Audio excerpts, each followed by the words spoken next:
Welcome to Heart Riffing, a podcast by way of the heart. Here we explore what it means to reconnect with your essence and live from a place of personal freedom. If you're interested in learning more about our courses, mentoring and workshops, feel free to visit wayoftheheart.com.au. We're so glad you're here and we hope you enjoy the episode.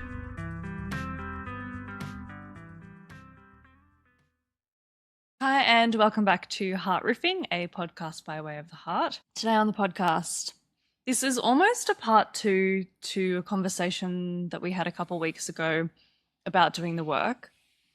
And you were in a subsequent conversation with somebody, and they said a couple things. The first one was, I'm tired of doing the work. Yeah. And then, well, other people don't do the work and are really successful. So what's the point in doing the work if the parameters for success are completely out there anyway? Yeah, so I was hanging out with two great people. They're young ladies, professionals, they're incredibly compelling people. I enjoy hanging out with them. And we're having this great conversation about just being grounded, being center of being, living out of your authentic self, living out of your essence, listening to your heart, all the stuff that we, like they'd really bought into all the stuff that we do at Way of the Heart. And then one of the girls, one of the young women, one of the young ladies just said, Bella, I'm just tired.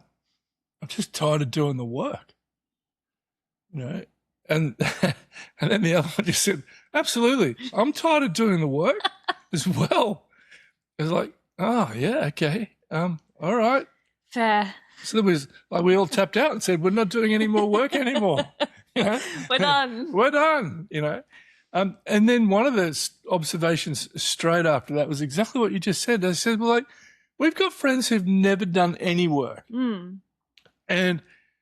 And they're not even really friends anymore because they haven't done any work. They're just part of our social network, and there's no evidence that they've done an ounce of self-reflection or self-grounding or critically observed their life and taken stock of their life. And they could almost run for US president. And they've never done any of that. And thank God we don't have a US audience. Yeah. We'll have to apologise for this later on, 3 years down the track. They've never done any of that work at all, and yet they seem to be successful. Like, what's that about? And it's kind of a really worthwhile question.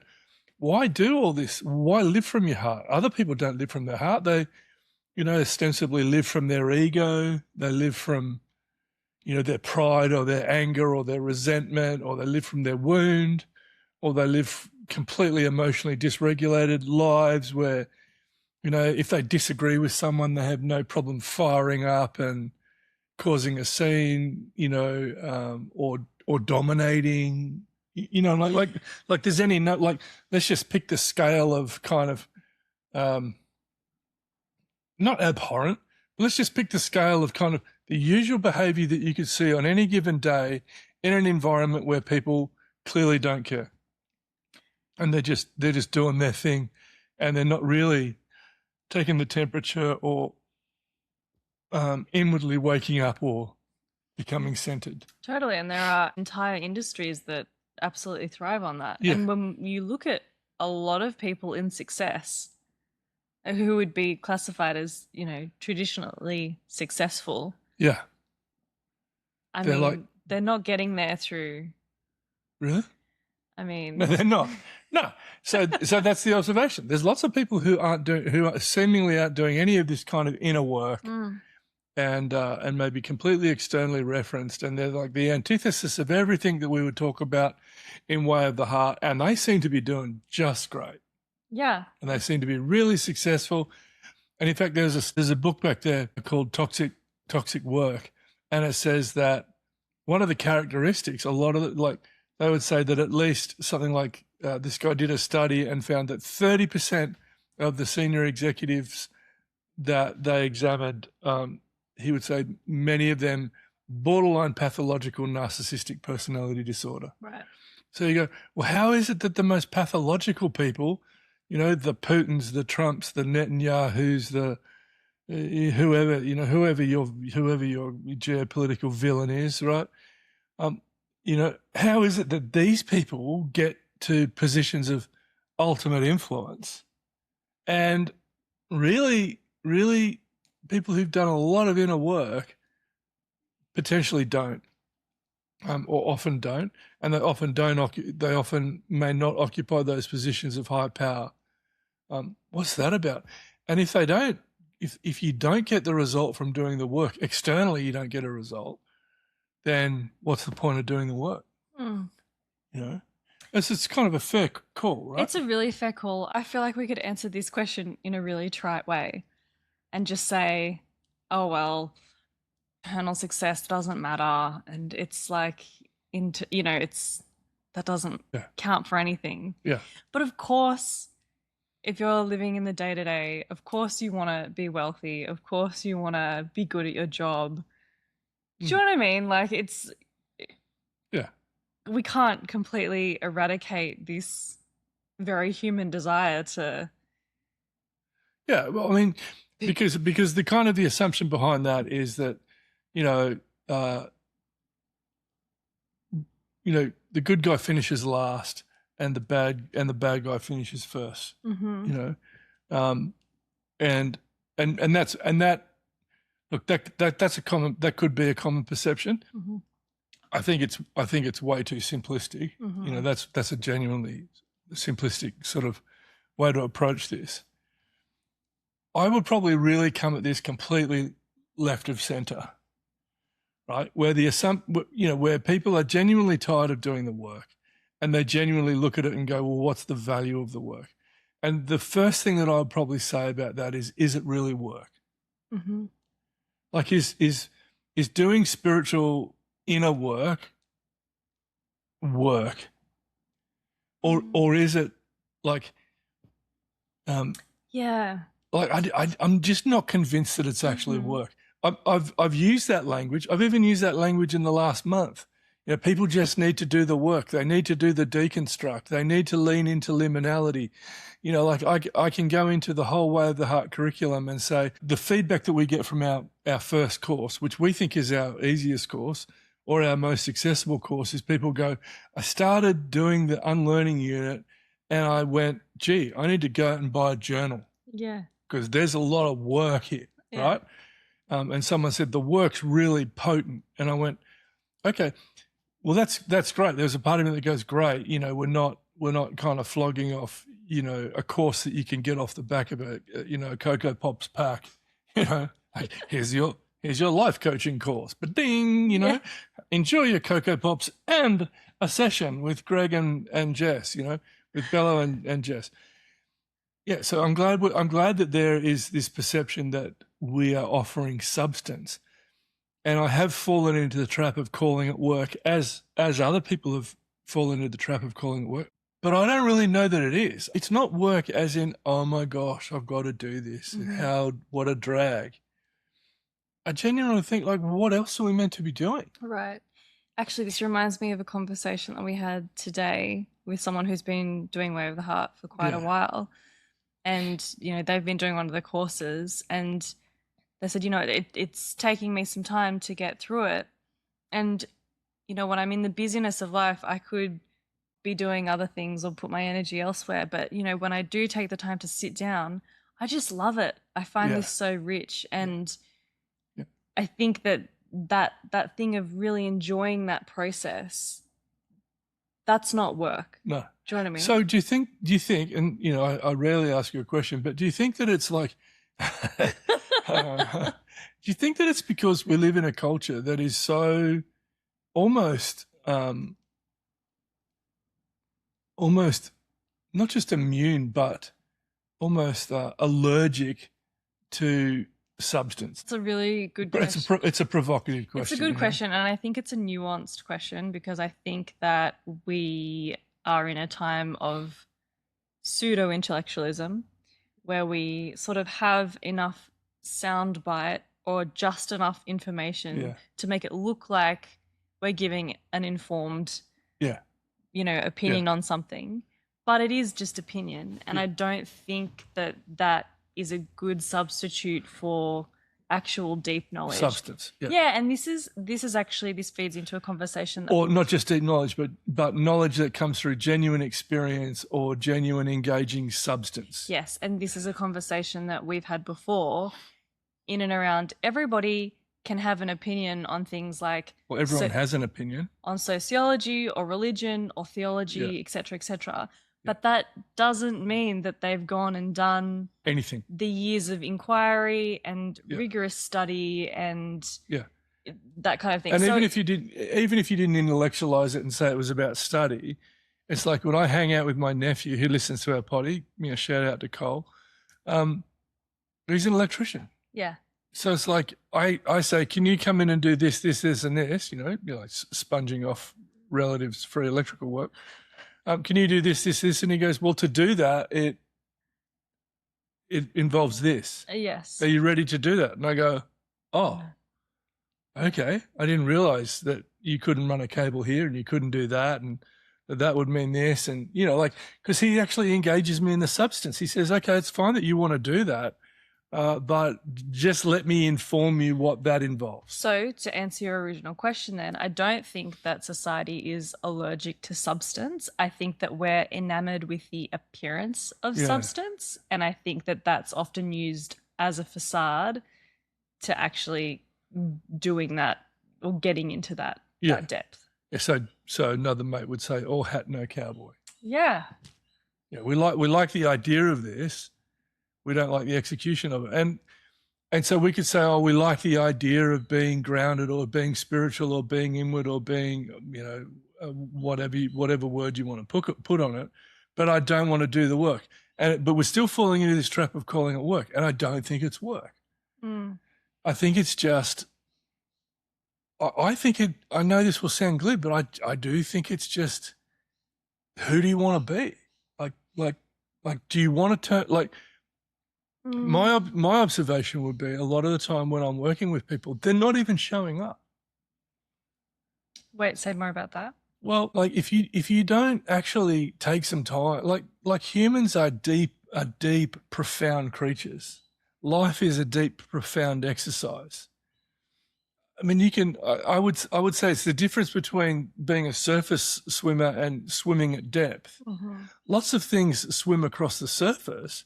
It's another thing altogether to develop depth. Mm-hmm. Sure, whales, porpoise across the surface of the ocean when they've got their calves.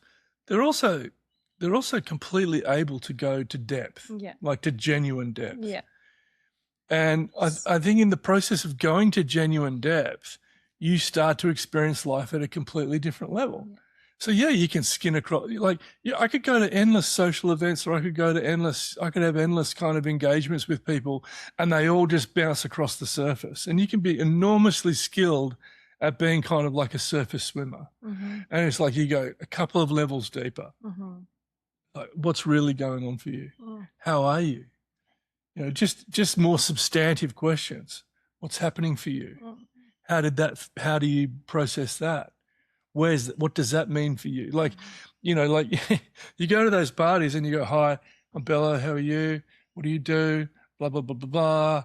That runs out in 15 minutes when they don't ask you any questions back. And you go, okay, I've just run out of my 15 questions. Just interviewed 10 different people. I've interviewed 10 different people. Exhausted, they want to go home. It's time to go. Yeah. Yeah. I've had my standard 3 drinks and I've done my 10 interviews and I'm out of here. Yeah.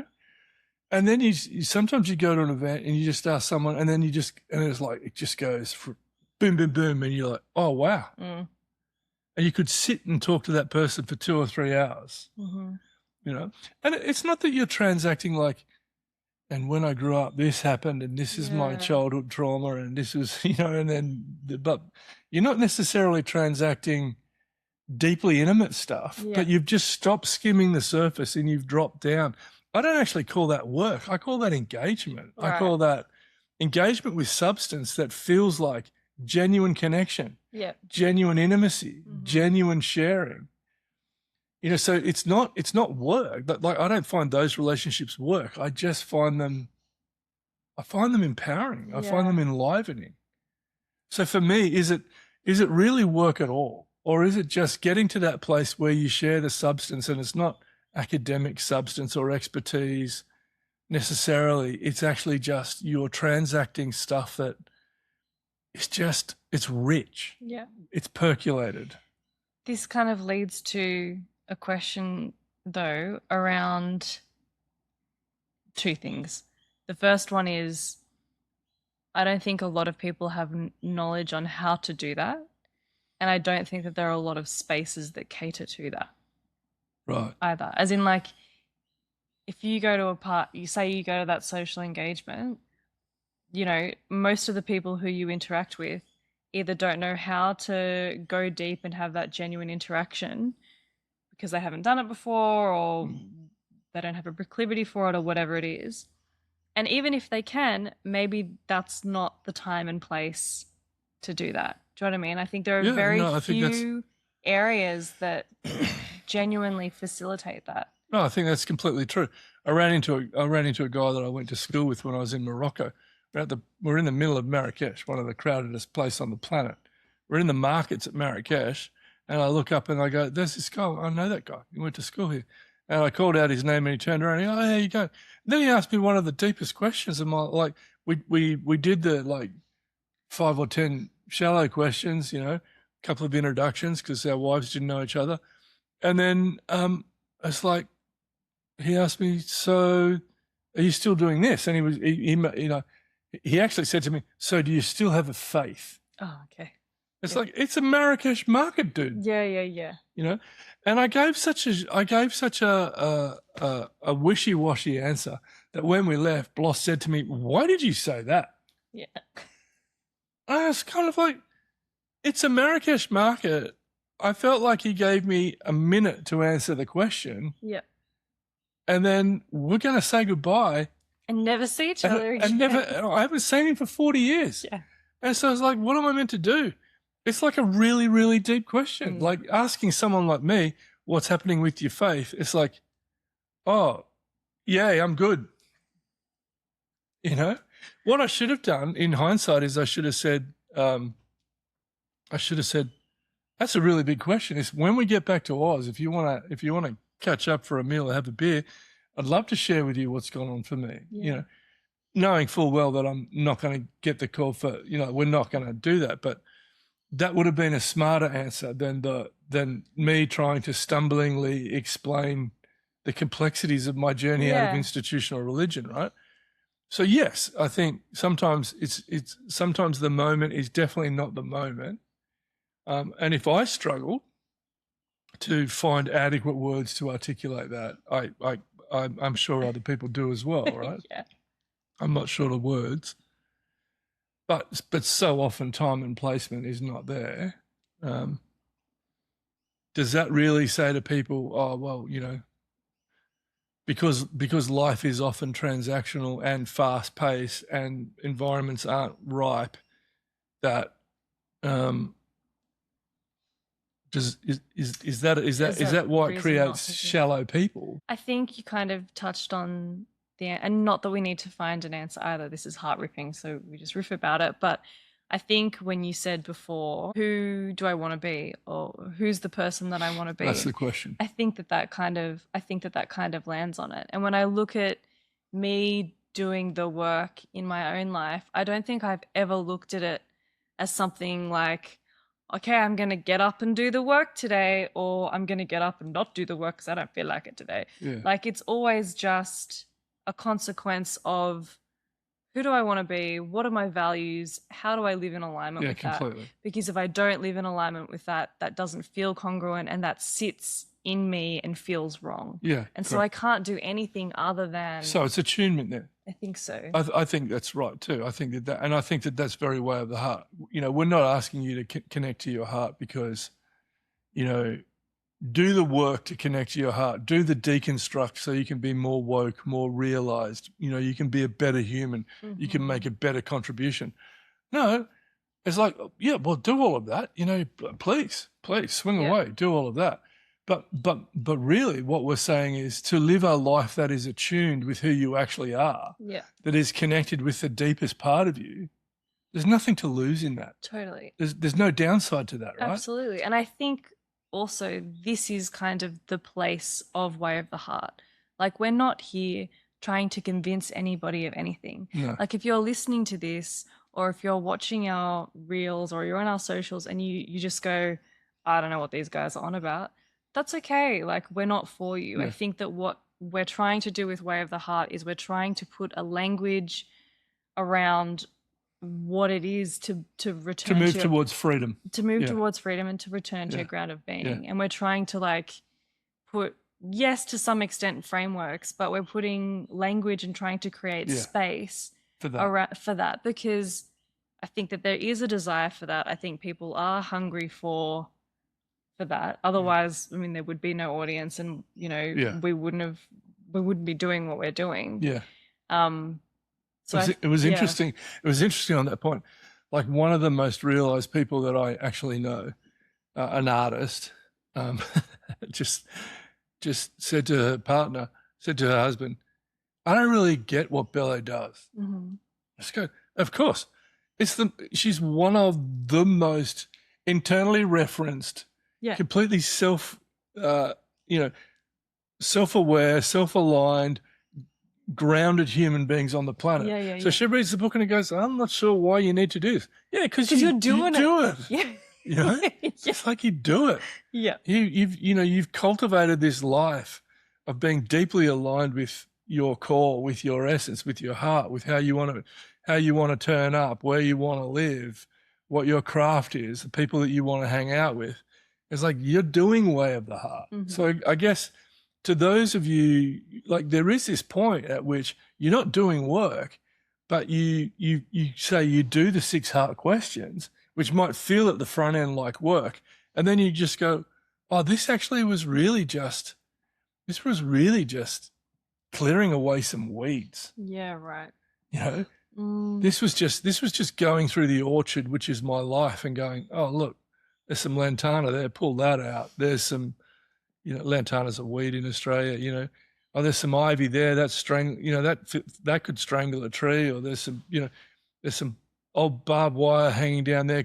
You're really just doing, it's not really work, it's just a cleanup. It's just creating the environment, creating the potentiality just for you to be, free in yourself, and then consequently free with other people, right?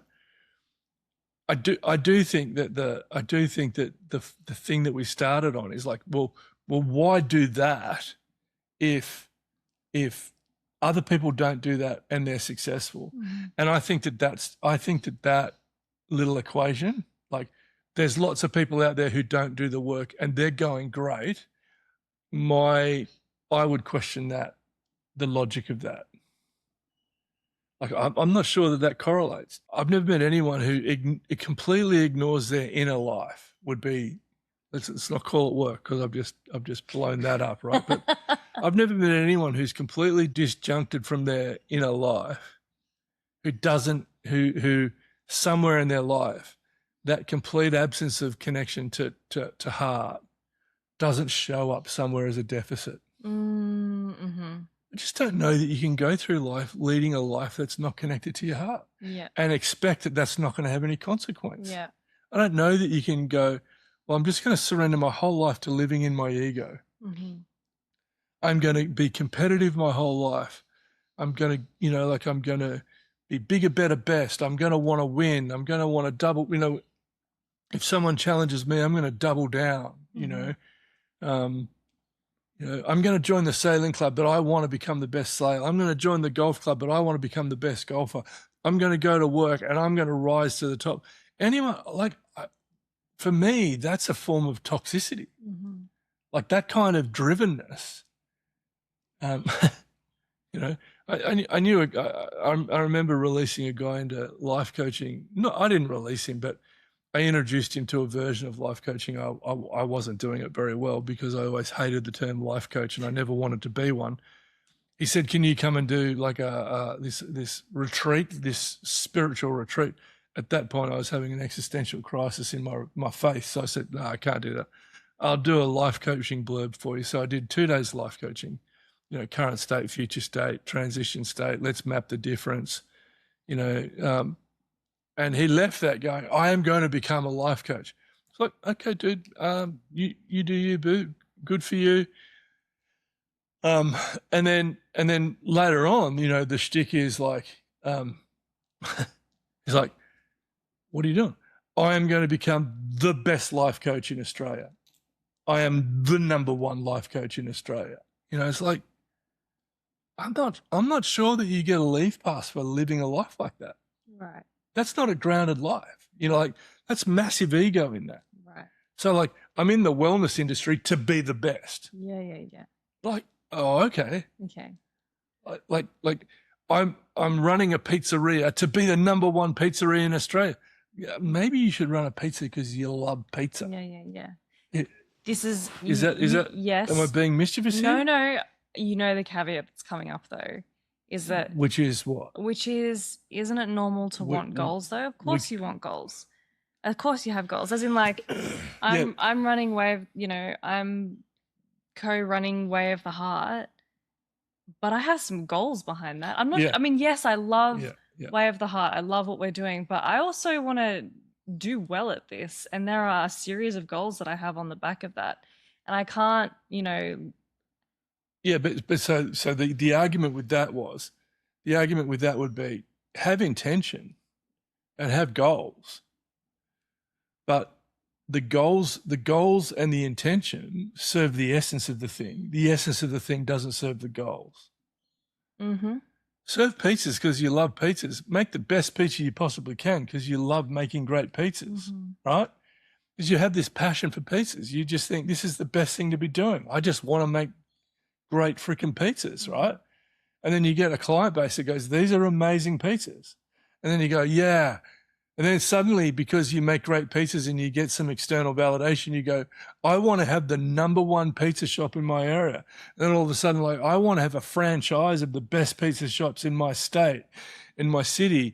And then after a while, you go, you're working in the back room. You haven't seen a pizza in like 5 years. You're running 17 franchises.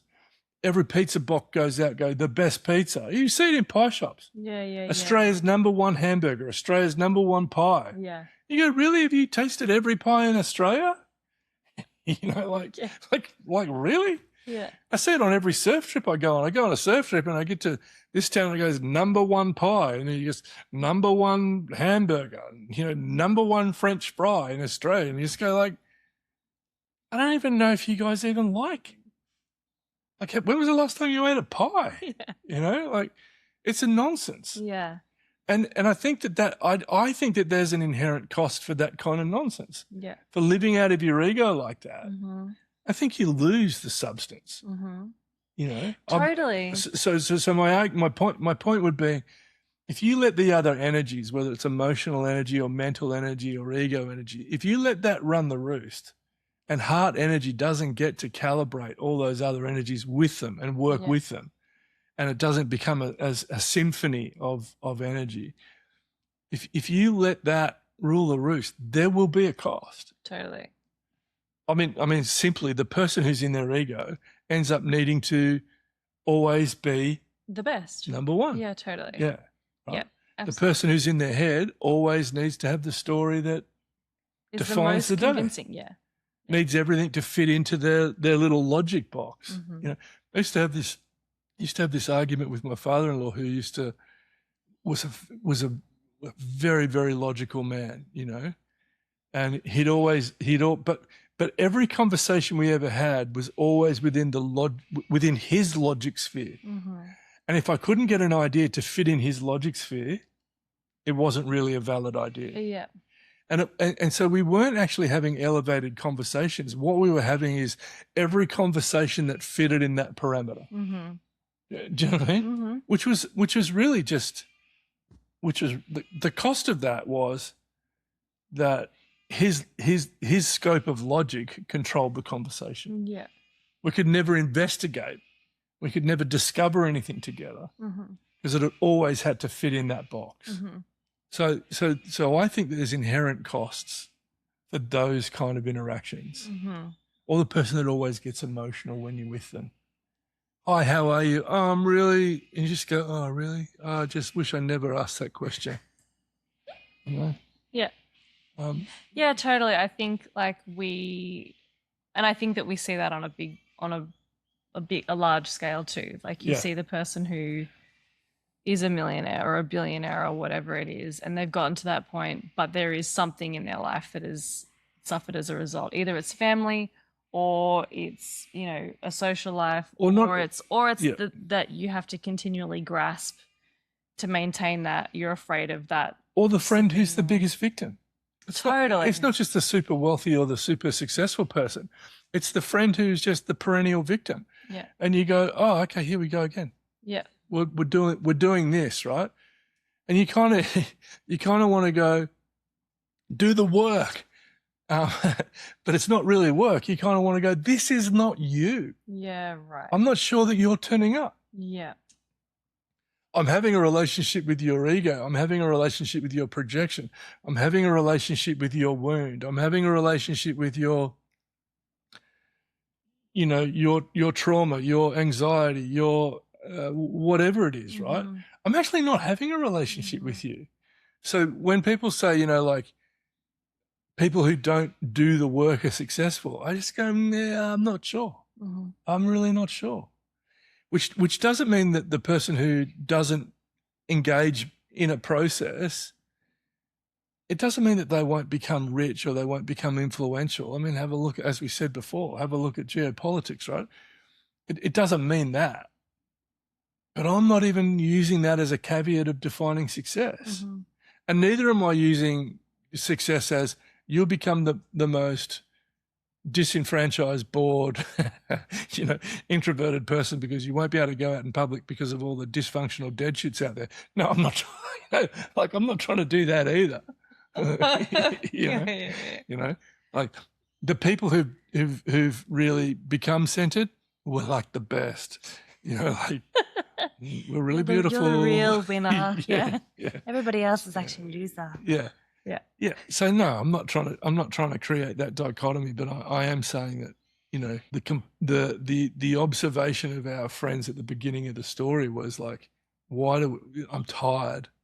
Yeah, well, we're tired because if we frame it as work, then it's never ending. If we frame it as attunement, if we frame it as alignment to self, if we frame it as necessary weeding so that I can blossom and I can bloom and I can turn up, I think that's a tick number one. Totally.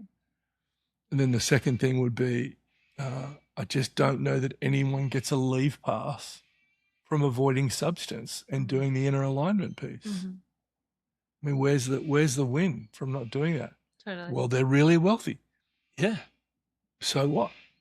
Well, they're really influential. So what? It's going to show up somewhere else, right? Yeah, totally. Like that, is that a false supposition? No. That makes total sense. I hope we're not playing with words. Like I really don't want this just to be kind of like a wordplay thing. And I really do identify that sentiment that sort of says, I'm tired. And for us, I would say we get tired when we do grind culture. You know, we get tired when we do the self-improvement culture. I think a lot of people are just fatigued. There's almost a form of burnout that you can fall into, again, where we define burnout as kind of this loss of sovereignty and loss of my energy is seeping out.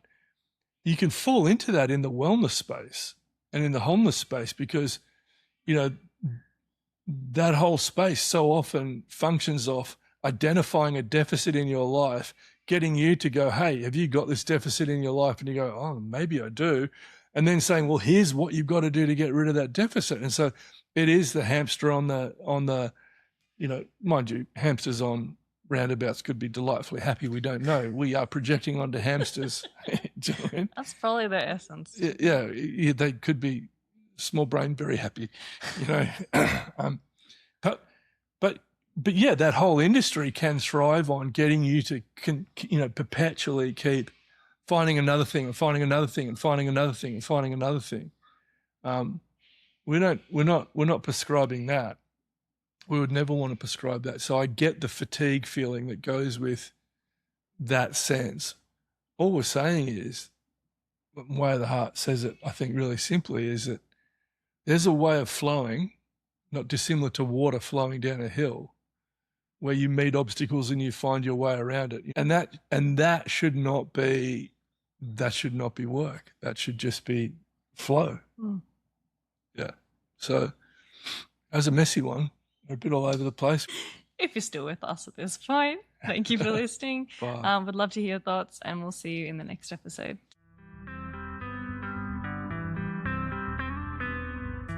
Thank you for listening to Heart Riffing. If today's conversation resonated, you can find more of our work, including courses, mentoring, and workshops, at www.wayoftheheart.com.au or on our Instagram, Way of the Heart Official. We'd love to hear your thoughts, reflections, or questions, so please always feel free to message or comment. We look forward to seeing you next time.